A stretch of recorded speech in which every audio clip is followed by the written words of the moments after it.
Merveilleuse créature de Dieu, chers privilégiés et amis de la stratégie politique et d'une Afrique qui gagne, bonjour et merci d'exister. Vendredi dernier, un milliardaire africain, Patrick Motsepe, a accédé à l'instance suprême de la Confédération africaine de football sans aucun combat, sans personne pour l'affronter, sans insulter ni agresser personne et même sans avoir publié quoi que ce soit sur les réseaux sociaux. On pourrait donc s'attendre à une vague de félicitations partout dans le monde, mais la réalité semble bien loin des attentes. De l'Afrique francophone jusqu'en France, des reporters sportifs et journalistes n'ont cessé de critiquer, de se plaindre et d'attaquer. Raison pour laquelle dans cette émission, nous voulons nous poser quelques questions. Doit-on toujours s'entretuer ou sacrifier la vie de milliers de citoyens paisibles dans le seul et unique but de gagner? Ne serait-il pas mieux pour chacun de tous d'emboîter les pas de Patrick Motsepe? N'existerait-elle pas une démocratie des gagnants face à une démocratie des perdants? Voilà une série de questions auxquelles nous ambitionnons de répondre ce matin avec le stratège politique par excellence, le professeur émérite Patrick Armand Pognon. C'est parti donc tout de suite depuis le studio Augustine à l'Anatoire d'Amont de Lomé après cette pause publicitaire. Après le succès fulgurant du SMED 2020 qui a formé plus de 50 000 personnes à l'emploi, l'association Fiat Monde vous revient en force avec le sommet mondial du changement positif cette année autour des 10 pouvoirs du développement personnel. Et ceci gratuitement avec une équipe de feu conduite par le professeur émérite coach Patrick Armand Pognon. Date de démarrage 25 mars 2021 et ce pendant 15 jours en classe Telegram. Pour y participer, il vous suffit juste de rechercher le forum SMCP 2021 sur Telegram. Infoline plus 229 60 95 91 91 plus 228 91 91 14 15. À l'association Fiat Monde, chaque jour est une opportunité à saisir. Professeur, bonjour. Bonjour. Et merci d'accepter encore une fois de partager avec l'Afrique et le monde vos compétences avérées en matière de stratégie. Le plaisir. Alors, certains ambassadeurs du développement figurent sur notre liste de ce jour. Pour eux, c'est un an de moins. Déjà ce samedi 13 mars 2021, nous avons Nsenga Ndala Marie-Christine, elle vit en aire des Congo. Pour le compte de ce dimanche 14 mars 2021, nous avons Ariapati Djibodi du Togo, Dossa Julien Gervais du Bénin, Agbanti Alain Franck du Bénin, Moré Jean-Christophe du Bénin, Aïna épouse Zuno Esther du Bénin. Et ce lundi même, 15 mars 2021, jour même de notre émission, nous avons Kokode Joséane, voilà, du Bénin, Makutu Lukodi Séraphine Monique de l'Italie, Tossou Boko Adjoavi Sika Valérie du Bénin, Buncha Hugues-Marie du Cameroun, Gouton Dagognon Louis du Bénin, Olympio Bibiana Rose de la Côte d'Ivoire, ça fait quand même beaucoup, Coach Pognon. Quel beau décret pour ces personnes. Je suis heureux d'entendre, ça fait beaucoup. Ça veut dire qu'il y a plus d'hommes et femmes qui ont compris l'importance de se donner les formations nécessaires pour vivre longtemps, en bonne santé, riche et heureux. Je voudrais dire à tous ceux qui sont sur cette émission et qui ne savent pas ce qu'on appelle ambassadeur du développement, c'est des préférés de Dieu, c'est des préférés du Coach Pognon, c'est des personnes que j'adore, qui ont choisi de consacrer du temps à se former pour activer les pouvoirs que Dieu a mis en nous, afin que oui, nous puissions vivre en bonne santé, heureux, riches et longtemps. Je voudrais donc décréter pour eux. Étant donné que la santé est devenue une habitude pour nous, étant donné que l'emploi, l'argent, le bonheur sont devenus des habitudes, je voudrais simplement décréter le meilleur dans tous ces domaines. Que ce soit le début d'un commencement extraordinaire dans leur vie. Je voudrais les inviter à célébrer ce commencement. Non pas une fête, mais le début d'une nouvelle vie. Parce que oui, chaque jour, vous sentirez davantage la main puissante de Dieu dans votre santé, dans votre bonheur, dans votre prospérité et autres.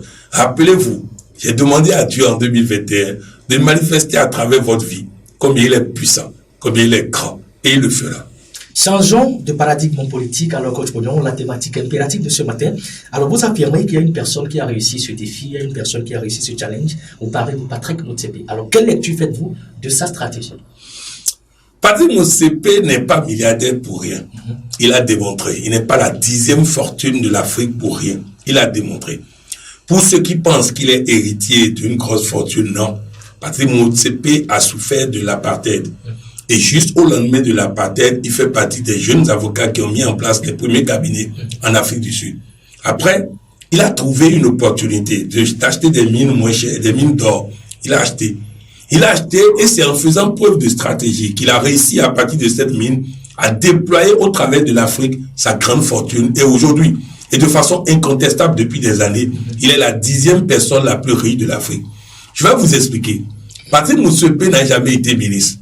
Patrick Motsepe n'a jamais dirigé une société d'État. Patrick Motsepe n'a jamais gouverné une nation. Donc, vous ne pouvez pas le voir dans les détournements d'argent. C'est pas ça qui a fait Patrick Motsepe. Je vais aller plus loin. Patrick Motsepe est plus riche que le roi du Maroc. Patrick Motsepe est la 10e fortune de l'Afrique. Le roi du Maroc doit être parmi les 16e fortunes de l'Afrique. Et donc, vous comprenez que nous avons affaire à quelqu'un qui s'est gagné, qui s'est parti de rien et réussi. Et donc, c'est cet homme qui a décidé un bon matin d'être candidat pour être président de la Confédération africaine de football. Je vais aller plus loin. Il s'agit de quoi? Il s'agit d'une organisation dont les caisses sont vides. Il s'agit d'une organisation qui a tellement, qui a tellement fait des erreurs que la FIFA dominait, contrôlait, dirigeait, donnait des ordres à tout bout de champ à cette organisation. Nous étions donc dans ce schéma. Quand ce monsieur dit, c'est vrai, j'ai mis en place une équipe de football, et ça, beaucoup n'ont pas fait attention à ça.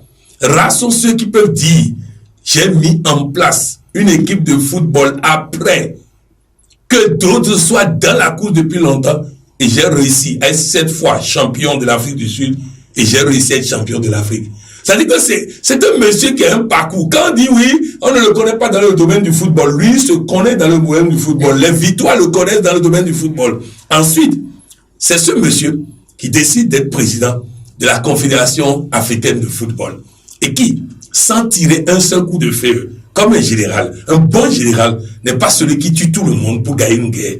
Un bon général est quelqu'un qui gagne la guerre sans tirer un seul coup de feu. Et c'est ce qu'il a fait. Il a gagné sans qu'il n'y ait même pas combat. Il a gagné sans qu'il n'y ait même pas compétition. Il a gagné sans que personne ne puisse remettre en cause son élection. Alors, coach Ounom, il a gagné sans que personne ne remette en cause son élection, sans combattre justement comme un général. Alors, dites-nous dans les détails, quelles sont les étapes qui lui ont permis d'arriver comme ça? D'abord, un bon stratège, il a étudié le terrain. Première chose, il s'est rendu compte que les États au sud de l'Afrique sont unis. Donc, première chose, il est allé obtenir la bénédiction des États de l'Afrique au sud de notre continent. Ensuite, il a obtenu l'adhésion des fédérations anglophones qui, depuis longtemps, n'ont jamais eu la chance d'accéder à de très hauts niveaux dans le domaine du football parce que les francophones étant plus nombreux sur le continent, ils ont toujours fait cela. Donc, bref, après les États qui sont au sud de l'Afrique, il a pris maintenant la négociation avec les États anglophones. Ensuite, il a dit l'Afrique du Sud ne s'entend pas avec le Maroc. L'État sud-africain ne s'entend pas avec l'État marocain. Mais lui, il est un homme d'affaires implanté au Maroc. La plus grande société d'assurance du Maroc a pour actionnaire majoritaire Patrick Motsepe. Il a donc utilisé ses relations dans les affaires pour obtenir le Maroc qui est l'argentier du football africain. C'est eux qui financent, c'est eux qui donnent les moyens et tout ça. Donc bref, il a obtenu en plus de ça le Maroc. Il était donc à 20 pays sur 54. Lui seul est à 20 pays sur 54 pays. Je voudrais que tous ceux qui disent que la FIFA a contrôlé, la FIFA a imposé, écoutent très bien. Jusqu'au moment où il était à 20 pays, la FIFA supportait un autre. Jusqu'au moment où il est arrivé à 20 pays, la FIFA supportait un autre. Arrivé à 20 pays maintenant, il va chercher un Moïse Katumbi, un autre milliardaire comme lui, qui a une équipe de football comme lui. Avec Moïse Katumbi, il peut avoir le Congo démocratique. Ça fait 21. Moïse Katumbi a une super financière qui s'étend sur plusieurs pays. Donc, il était sur le point d'avoir les 23 qu'il lui faut pour gagner la tête de la Confédération africaine de football. Le président de la FIFA n'est pas allé chercher Patrick Motsepe. Le président de la FIFA s'est rendu compte que ça lui échappe. Il s'est donc mis dedans pour faciliter la tâche, certes, à Patrick Motsepe, mais dans le but de placer ses pions parmi les vice-présidents de la Confédération africaine de football. Alors ceux qui pensent que la CAF, ce Patrick Motsepe, va être un instrument de la FIFA, contrôlés par la FIFA, dominés par la FIFA, n'ont rien compris. On ne domine pas quelqu'un de la trempe de Patrick Motsepe. On ne le domine pas. Si on le dominait, il ne serait un sous-ordre. Donc bref, voilà comment. Vous regardez ça là. Et dites-moi, en ça, et quelqu'un qui fait le tour de tous les pays, et je voudrais saluer mon pays, le Bénin. Vous savez, le pays qui m'a vu naître, le Bénin, a eu une démarche stratégique dans cette affaire. Ils ont accepté de soutenir le candidat de la Côte d'Ivoire parce que le président Ouattara le leur a demandé. Ils ont accepté. Mais ils se sont rendus compte à un moment donné que ce président de la Côte le candidat de la Côte d'Ivoire ne pouvait pas passer. Parce que difficilement il a eu le parrainage de son propre pays. La fédération de son propre pays ne voulait pas le parrainer. Il a fallu l'insistance du chef de l'État pour que sa propre fédération puisse le parrainer. Donc, ils se sont rendus compte que lui, il ne passera pas. Alors qu'ils lui ont déjà donné le parrainage, ils ont promis le soutenir. Alors, ils se sont rendus compte que quelque chose se tramait au niveau des anglophones. Quelque chose se tramait sur la tête du Bénin pour pouvoir y aller. Le Bénin rentrait dans les négociations. A fait donc des rapprochements permettant au Bénin de gagner une place comme représentant de l'Afrique à la FIFA, à côté de l'élection de Patrick Motsepe. Ils ont été au carrefour de toutes les négociations. Tout le monde est passé au Bénin. Alphantine, le président de la FIFA est passé au Bénin. Le président Patrick Motsepe est passé au Bénin. La Côte d'Ivoire est passée au Bénin. Tous les candidats sont passés par le Bénin, dont le président Maturé et Deschacus a réussi à faire du Bénin le carrefour des négociations. Et je crois que ce qui vient de se passer à la Confédération africaine de football est une leçon de la grande stratégie que nous devons apprendre à jouer. Apprenons à gagner sans tirer, et il n'y aura pas quelqu'un qui va encore mourir pendant les élections en Afrique. Il n'y aura personne qui va encore prendre des risques. Ça va même nous coûter moins cher. Parce que quand on réussit à gagner comme ça, il y a moins de dépenses inutiles pour les élections. C'est ça, la nouvelle stratégie qu'il faut mettre aux commandes de ce continent. Alors, des critiques tous azimuts, professeur Pognon. Est-ce que vous voulez dire, par exemple, qu'il n'y a pas eu de corruption dans ce processus électoral?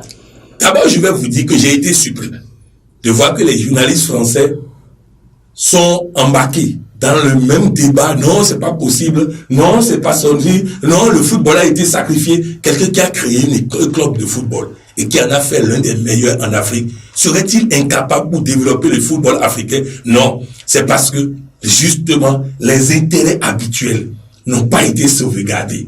C'est parce que ça n'a pas été joué devant tout le monde pour que chacun puisse tirer. Moi, je veux tel poste.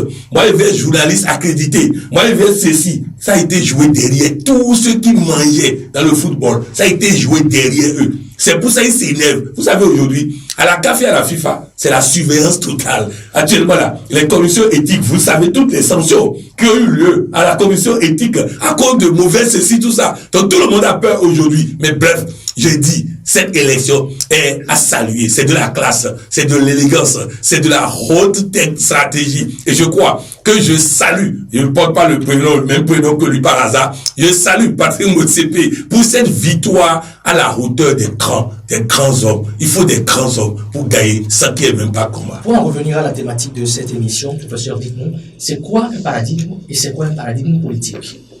Avant de revenir à la question, permettez-moi d'ajouter, parce que si je dis ça, je vais donner l'impression que Patrick Motsepe a gagné contre d'autres et que je supporte Patrick Motsepe face aux autres. Ah non, il n'y a pas de perdant. Non seulement il y a un bon gagnant, mais il n'y a pas de perdant, puisque tous les autres sont dans la dynamique. D'abord, comment vous pouvez imaginer que le directeur Afrique et Pacifique de la FIFA a démissionné de là-bas, de la FIFA, pour venir être secrétaire général de ce qui se met en place en Afrique? Parce qu'il se rend compte que l'Afrique devient plus géant, plus intéressant que la FIFA. Donc, première chose. Deuxième chose, dites-moi qui est perdant. Personne. Personne n'est perdant. Puisque ça a été fait de manière à ce que tous ceux qui étaient candidats, que ce soit au niveau de la Confédération africaine de football, soient ensemble dans la dynamique de gagne. Avant, la CAF avait 3 vice-présidents. Maintenant, on en a 5. Élargissant le nombre des vice-présidents pour permettre à chacun de contribuer à la réussite. Ensuite, je vous ai dit que le directeur Afrique et Pacifique de la FIFA a démissionné pour revenir en Afrique pour faire partie de cette équipe qui va gagner. Ce n'est pas tout. Quand vous prenez par exemple les représentants au conseil de la FIFA, donc en réalité, tout le monde est sorti gagnant dans cette affaire.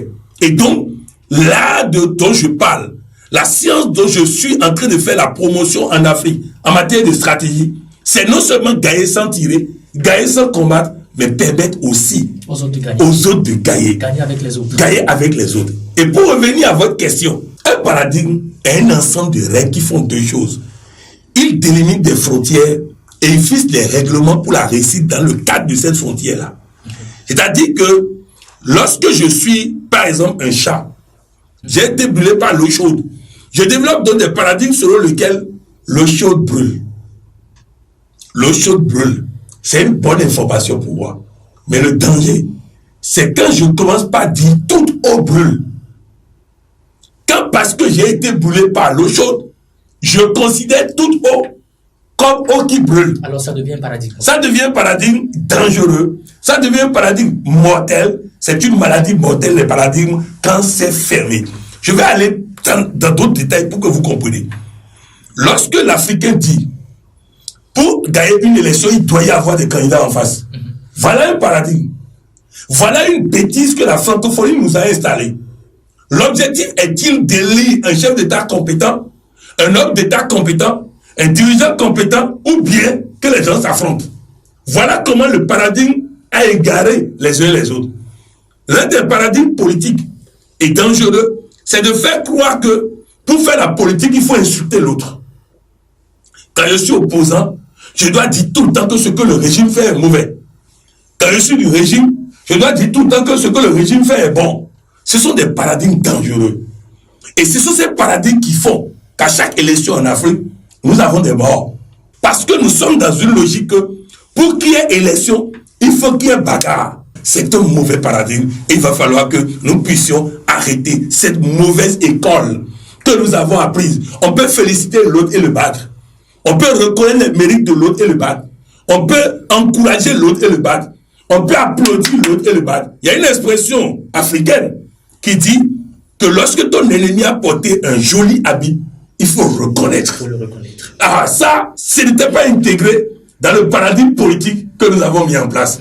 Motsepe est président de la Confédération africaine de football. Il n'a rien de moins, bien au contraire, que ceux qui étaient candidats contre lui. Il a tout de plus que, il a tout, sa capacité à mobiliser, sa capacité à organiser, sa capacité à faire les choses. Et c'est un jeune homme, un monsieur qui a atteint cette dimension à cet âge, avec cette vigueur d'esprit, mérite d'être salué. Donc bref, nous devons quitter les paradigmes de, pour faire la politique, il faut donner des coups. Je vais aller plus loin. Vous savez, personnellement, moi, particulièrement Pouillon, j'étais de ceux qui applaudissaient ceux qui donnaient des coups. Je vais vous donner un exemple. J'ai l'habitude de suivre les émissions que les autres font pour pouvoir m'enrichir aussi en termes de connaissances. Et hier, dimanche, j'ai suivi sur une télévision du Bénin, Canal 3, l'ancien ministre Gaston Zossou. Avant, je n'aimais pas le ministre Gaston Zossou. Parce qu'il faisait beaucoup de philosophie et il ne donnait pas des coups directs. Et à l'époque, j'étais du paradigme que je dénonce aujourd'hui. Je pensais qu'en politique, il faut donner des coups directs. Il faut monter à l'autre. Il faut insulter. Il faut humilier. C'est ce que je pensais. Je me rappelle une émission historique entre le directeur de campagne de Nicéphore Soglo, le professeur Théodore Olo, et le directeur de cabinet et de campagne de Mathieu Kérékou, le ministre Pierre Ocho. Et le ministre Pierre Ocho a demandé que le débat soit scientifique. Et le ministre Ocho a répondu que le débat ne peut pas être scientifique entre un professeur de CIGE et un professeur d'université. Vous savez, on était contents. On avait trouvé qu'il a humilié l'autre et que c'est très bien. Je suis en train de vous dire aujourd'hui que moi y compris, on faisait une erreur grave de penser que la politique c'est l'humiliation des autres. Seuls les petits humilient les autres. Les grands n'humilient personne. Seuls ceux qui n'ont pas une haute estime d'eux-mêmes pensent qu'il faut humilier les autres pour être important. Non, pour prendre le dessus. Donc, si vous avez une grande estime de vous-même, vous valorisez les autres. Vous respectez les autres. Vous savez, lorsqu'on dit qu'un homme est charismatique, cela ne veut pas dire qu'il a un don de Dieu. Non. Cela veut dire que quand quand on est à côté de lui, on se sent important. On se sent important. Donc, je viens à ce que je disais. Que le ministre Gaston Zossou, je ne l'aimais pas parce que il faisait trop de pédagogie. Il ne donnait pas de cours. Et il expliquait les choses beaucoup. Avec de bons français, mais je trouvais que... Mais hier, je l'ai suivi. Et j'ai été surpris d'apprécier cette démarche que j'ai dénoncée dans le passé. J'ai été surpris d'apprécier cette méthode, cette délicatesse dans le discours, qui dit les choses, mais qui le dit avec suffisamment de politesse et d'élégance. Je vais vous donner des exemples très simples. On était en train de le coincer dans l'émission par rapport au bilan. On lui dit, vous dites que le bilan actuel est bon et vous voulez que ça continue.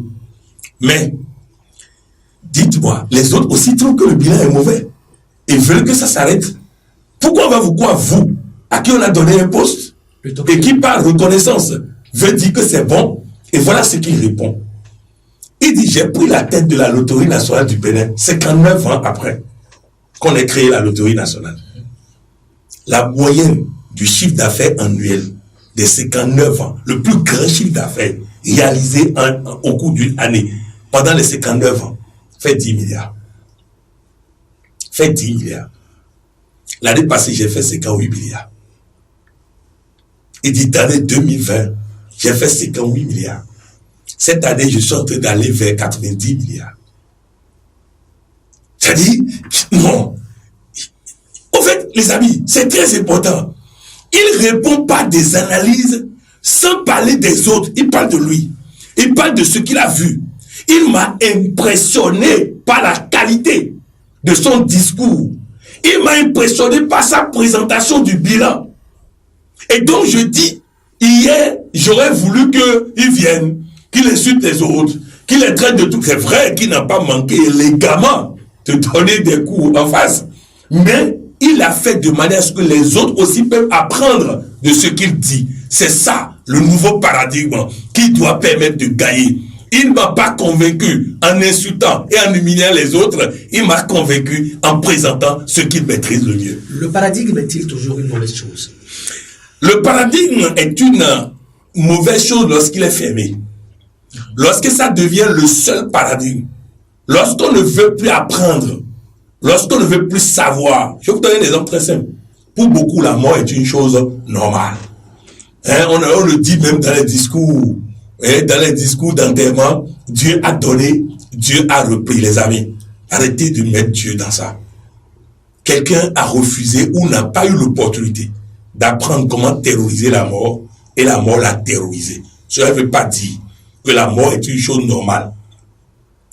La mort, nous aurons l'occasion, dans le tonus de demain, de définir la mort et de vous expliquer pourquoi c'est une bêtise que quelqu'un puisse mourir à 56 ans. Nous allons vous démontrer pourquoi c'est une bêtise que quelqu'un puisse mourir à moins de 100 ans. On va vous démontrer ça. Bref, retenez ceci. Dans tous les domaines de la vie, le paradigme devient dangereux quand vous prenez ça comme la seule vérité. Ça devient une maladie mortelle, appelée la certitude. Et c'est cette maladie qui fait que dans la quasi-totalité des pays, j'ai suivi un documentaire sur l'Italie, la plupart des chefs d'entreprise, des milliardaires, des ministres, des cadres, de ceux qui dirigent la nation, sont des gens qui n'ont pas été longtemps à l'école. Et tous ceux qui ont été à l'école, qui ont de gros diplômes, travaillent pour eux. Parce que pendant qu'ils étaient en train d'apprendre les papiers, les autres apprennent comment les exploiter pour gagner de l'argent. Et pourquoi ils ne changent pas? Pour pouvoir saisir les opportunités d'apprentissage et changer leur vie, parce qu'ils pensent que c'est eux qui connaissent tout. Le fait de penser que ce que je sais est la seule vérité et qu'il n'y a pas autre chose, ça s'appelle paradigme. Et ce paradigme-là, il est dangereux, c'est une maladie mortelle. Professeur Pognon, quel est le postulat de base du paradigme politique pour ce qui concerne la stratégie? Comme je l'ai défini un peu avec des exemples, nous allons le préciser. Le postulat de base dans le mauvais paradigme politique que je veux que les gens abandonnent, c'est de penser que pour gagner, il faut se bagarrer. Et ça, c'est un mauvais exemple que nous donnons aux enfants. Nous faisons croire aux enfants que pour avoir un copain et une copine, il faut frapper l'autre adversaire. Il faut humilier l'autre adversaire. La force n'est pas dans la bagarre. Quand vous apprenez les arts martiaux, vous allez constater que dans les arts martiaux, on vous apprend à vous défendre et non à combattre. On vous apprend à vous défendre. Quand vous prenez l'aïkido, dans l'aïkido, on n'utilise aucune force agressive. Lorsque la personne m'attaque, c'est la dimension, la quantité d'énergie qu'il utilise qui m'attaquer, qui va être retournée contre lui. Donc plus il m'attaque plus fort, plus il aura mal. Plus il m'attaque. Quand vous voyez quelqu'un par exemple qui a étudié l'aïkido, vous sortez un couteau, votre main sera cassée. Parce que quand vous allez l'attaquer, il va simplement retourner le mouvement contre vous, ça va casser votre main. Donc il n'apprend pas à attaquer. C'est pas parce qu'il est fort qu'il doit attaquer. Et nous avons vu ici en stratégie, qu'en stratégie, il faut se rendre invincible, donc fort, mais à guetter la vulnérabilité des autres.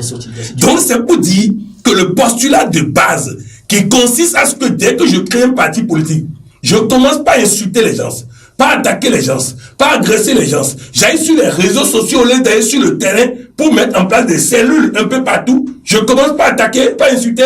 Vous voyez par exemple les élections législatives en Côte d'Ivoire me permettent par exemple de montrer aux gens que il ne suffit pas d'être populaire pour gagner les élections. Vous avez vu que les partis les plus implantés dans le pays ont pu sortir les quelques-uns qui sont allés voter. Donc ce n'est pas comme les présidentielles où tout le monde... Non. Donc bref, le postulat de base qui consiste à dire, pour gagner une élection, il faut bagarrer l'autre. Non, pour gagner une élection, il faut étudier l'autre et se proposer l'accord, la paix aux autres. Nelson Mandela a dit, la meilleure façon d'avoir vos adversaires, c'est de les étudier et de leur proposer la paix. C'est de les étudier et de leur proposer la paix. C'est ça, la meilleure façon de pouvoir faire, comment on appelle, travailler avec les autres et réussir. Je vais aller plus loin. Parce que je ne suis pas sûr que les questionnaires me permettent de le dire. Écoutez-moi très bien. Qu'est-ce qui fait que certains régimes deviennent méchants? Qu'est-ce qui fait que certains régimes deviennent méchants? Tout simplement parce que dans le comportement de celui qui est en face, il a montré aux autres qu'il est un danger pour eux. Alors tout homme qui sent le danger a pour réaction naturelle de se prémunir du danger. De se défendre. De se défendre. En politique, le nouveau paradigme que je suis en train d'ouvrir et que je vais propager en Afrique avec l'Afrique Stratégie, c'est de faire en sorte qu'aucun opposant ne soit une menace pour un régime. Qu'aucun régime ne soit une menace pour l'opposition. Or, si je ne suis pas une menace pour l'autre, l'autre ne cherche pas en retour à me nuire. Je salue actuellement au Burkina, le président de la République a reçu en audience le chef de file de l'opposition, lui a expliqué les dossiers de la nation, l'a écouté par rapport à comment il voit un certain nombre de choses. Et ils sont sortis. Et c'est avec des caméras, avec des photos. Ce n'est pas quelque chose qu'on invente, ça existe. Il y a une démarche, il y a une culture. Alors dites-moi, est-ce que le président burkinabé va mettre en prison le chef de file de l'opposition lorsqu'ils ont des rapports respectueux, lorsqu'ils ont des rapports où chacun sait que l'année 5 ans de président n'est pas 5 ans de campagne. Et donc il faut d'abord qu'on construise la nation et qu'à la veille des élections maintenant, on va faire campagne. Est-ce que dans retour, l'opposition aussi va être en train de fomenter des coups pour que le chef d'État puisse être tué ou autre? Non. Pour la simple raison que l'opposition aussi a des avantages qu'il veut voir sauvegarder. Vivement qu'en Afrique, nous puissions passer à un autre paradigme, un paradigme de respect mutuel, un paradigme d'exemple aux enfants, un paradigme de modèle, un paradigme de négociation. Quelqu'un a dit qu'une mauvaise négociation vaut mieux qu'un bon procès. Nous allons revenir sur Afrique Stratégie, d'accord, professeur Pognon. Mais avant, dites-moi, le postulat de base dont vous parliez tantôt, en quoi est-ce qu'il est mauvais? Ah, il est mauvais parce qu'il laisse des gens morts. Des populations meurent, les hommes politiques eux-mêmes meurent, il y en a plein en prison, il y en a plein en exil. C'est pas une situation déplorable. Lorsqu'un père de famille ne peut pas rentrer à la maison voir ses enfants, c'est une situation déplorable. Donc, dans tous les cas, vous voyez le tableau. Quand les gens décrivent l'Afrique en termes politiques, ils ne décrivent pas ce que l'Afrique est. Ils décrivent les conséquences de la mauvaise politique qu'on nous a amenée d'ailleurs. Les conséquences de la démocratie bête et idiote qu'on nous a amenée d'ailleurs. Donc, à partir de cet instant, vous imaginez dans quelle maison en Afrique on permet à un enfant d'insulter son père? C'est pas possible. Mais on nous avait une démocratie, on dit oui, les libertés, les enfants doivent insulter leur grand-père, Les enfants doivent insulter le chef de l'État tous les jours. Ils doivent insulter le père de la nation. Ils doivent l'humilier. Ils doivent ceci. C'est ça. Voilà de quoi il s'agit. Le président de mon pays qui m'a vu naître ne peut pas être un imbécile. C'est pas possible. Comme le président du pays qui vous a vu naître ne peut pas être un imbécile. Donc, à partir de ça, on ne devient pas là. N'importe qui n'arrive pas à ce poste-là. N'importe qui n'arrive pas à ce... Il y a un seul fauteuil. Et de tous les citoyens du pays, c'est lui qui a pu arriver dans ce fauteuil. Il y a quand même un respect. Il y a quand même un minimum de respect. À nous, les vivants, à nos ancêtres, parce qu'ils représentent tout cela. Donc, c'est très important. Je vais vous faire une confidence. Il a été dit que le président du Bénin est allé en France et a attendu longtemps pour avoir une audience avec Macron. Et j'ai dit sur les antennes que c'est pas normal. C'est pas normal du tout. Le président de Béhanzin, de Tofa, de Kaba, ne pas aller demander une audience en France. C'est pas normal. Le représentant de ces hommes puissants qui ont défié la France, qui ont combattu la France, le représentant de ceux-là qui sont allés apporter l'éducation à la France, ne peut pas aller faire les coulisses pour chercher une audience. Et je remercie Dieu que le président nous a compris. Et depuis, ce n'est plus arrivé. Aujourd'hui, le Bénin est courtisé par la France. Ce n'est plus la France qui courtise le Bénin. Le Bénin est courtisé par la Chine. Le Bénin est courtisé par les Nations Unies. Le Bénin est courtisé par les États-Unis d'Amérique. Donc, il faut que de temps en temps, nous puissions dire poliment à nos hommes d'État ce sur quoi nous ne sommes pas d'accord pour que nos hommes d'État puissent nous accompagner dans cette dynamique. Il fut un temps où le président béninois a dit, par erreur, que le Bénin a un désert de compétences. Poliment, nous l'avons expliqué que ce n'est pas possible et il a compris et il s'est excusé lui-même. Et aujourd'hui, il se rend compte que les réalisations du Bénin sont réalisées par des Béninois qui travaillent avec lui. Donc bref, c'est pour dire que véritablement, il faut que les paradigmes changent parce que le mauvais paradigme que nous travaillons en ce moment ne nous permet que de créer le chaos, la violence, la bagarre et tout. Parlons à présent de Afrique Stratégie, Coach Pognon. Qu'est-ce que vous proposez à travers cette ligne, justement, pour le changement de ce paradigme mauvais dont nous sommes en train de... Nous allons travailler à ce que les gens apprennent à faire preuve de stratégie. Stratégie n'est pas bagarre. Stratégie, c'est ici. C'est pas la force. C'est ici. Alors, donnez-nous des exemples concrets de ces stratégies que vous... Je donne David comme Goliath. David n'était pas physiquement en force pour affronter Goliath. Il n'a pas utilisé l'épée. Il n'a pas utilisé comment on appelle, le javelot. Il n'a pas utilisé tout ça. Je vais parler de Nelson Mandela. Vous savez très bien que Nelson Mandela a fait la paix des braves avec ceux. Vous imaginez quand Nelson Mandela allait dans les quartiers des gens qui détestaient les personnes de peau, de même couleur de peau que vous et moi, il le respectait, il l'admirait, il voyait en lui quelqu'un de formidable, quelqu'un de grand. Je vais parler de Radioma Bongo. Vous savez très bien qu'il n'y avait pas d'opposant en tant que tel sous Radioma Bongo, parce qu'il disait tout le temps aux gens, nous sommes à la tête d'un petit pays. Pourquoi on va se bagarrer? Venez, on va discuter. C'est pourquoi j'aime bien l'expression de Laurent Gbagbo, asseyons-nous, discutons. Dans tous les cas, il y a une solution dans la discussion qui est mieux que dans l'affrontement. Parlons à présent d'actualité. Quelle est votre appréciation en tant que stratège politique des élections législatives qui viennent de se tenir en Côte d'Ivoire? Mais vous voyez, quand vous prenez les présidentielles en Côte d'Ivoire et les législatives en Côte d'Ivoire, vous voyez ce que je dis? Les présidentielles, c'était dans l'ancien postulat, il faut donner des coups, il faut que ça n'ait pas lieu, l'autre dit ça doit avoir lieu, l'autre dit ça ne doit pas avoir lieu, l'autre dit ça doit avoir lieu, et 80 et quelques morts. Mais aujourd'hui, on a fait les élections législatives, tout le monde est allé professer la paix. Il y a eu la paix, les élections sont bien passées et personne n'a contesté les élections. Personne. C'est ça, le nouveau paradigme, le respect de l'autre.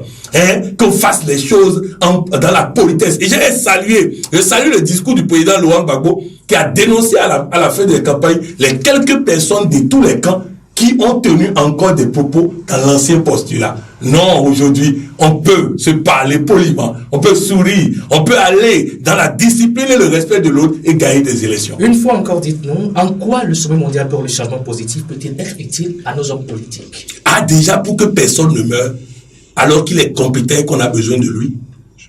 D'abord, pour que aucun politicien... Vous voyez, il y a les politiciens d'abord qui meurent, excusez du peu, bêtement. Mais en plus de ça, il y a ceux qui sont des morts vivants en déplacement. C'est-à-dire qu'ils sont vivants, mais c'est comme s'ils sont déjà morts.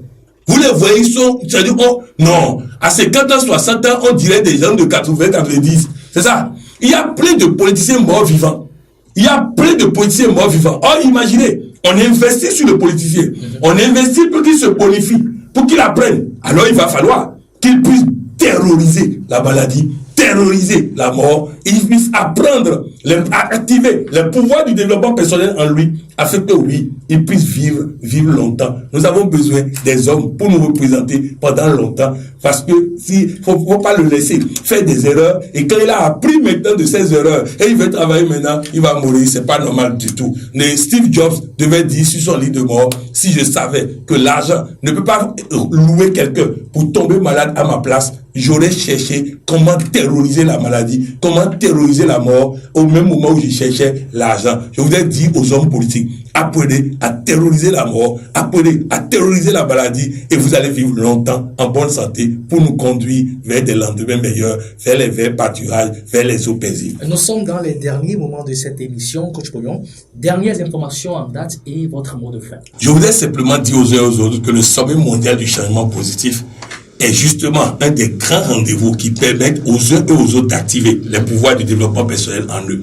C'est-à-dire que pendant 15 jours environ, nous allons avoir dans un forum Telegram totalement gratuit. L'entrée est gratuite, la sortie est gratuite.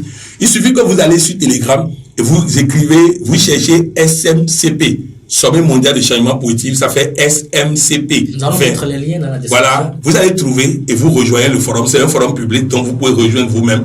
Et à partir du 25 mars, nous allons partager de grands moments. Il s'agit de quoi? Il s'agit d'enseigner de façon scientifique le développement personnel dans le Coran. C'est quoi le développement personnel? Et quel est chaque pouvoir du développement personnel dans le Coran? Le développement personnel dans la Bible. Et quel est comment on appelle le pouvoir, chaque pouvoir du développement personnel dans la Bible. Ensuite, il y a d'autres qui viennent avec langue scientifique, langue expérience personnelle. Bref, il y a environ 7 à 8 orateurs. Chacun vient avec sa lecture du développement personnel et sa lecture des 10 pouvoirs du développement personnel. Et donc, nous allons nous enraciner pour comprendre le développement personnel avec Dieu, c'est quoi? Comment Dieu lui-même active les pouvoirs du développement personnel et comment nous pouvons activer les pouvoirs du développement personnel. Et ainsi, terroriser la maladie, terroriser la mort, terroriser la pauvreté, terroriser le chômage afin qu'il reste loin de nous. De toutes les façons, nous ferons notre part. Nous n'avons pas demandé à quelqu'un de payer 1 franc, même si rien que la communication autour nous coûte des dizaines de millions. Nous voulons faire ça, pourquoi? Parce que si on ne veut plus entendre que quelqu'un est mort à 50 ans, à 60 ans, à 70 ans, c'est des aberrations. La parole de Dieu dit que celui qui est mort à 100 ans est mort jeune. Et vous ne devez pas mourir jeune, vous devez mourir âgé, comme nos ancêtres qui mouraient toujours après 100 ans. Nous devons aller à l'école. Mon arrière-grand-père est mort à 114 ans. Oui, il faut ça pour tout le monde. Nous devons y arriver. Et c'est ça, l'information majeure que je voulais vous donner. En dehors de ça, je vous souhaite le meilleur. Merci, professeur. Merci. Afrique Stratégie. Afrique Stratégie, Une émission 100% africaine. politique, diplomatie, tactique, consulting, l'art de la gestion. Avec le stratège par excellence, le coach Patrick Armand Pouillon.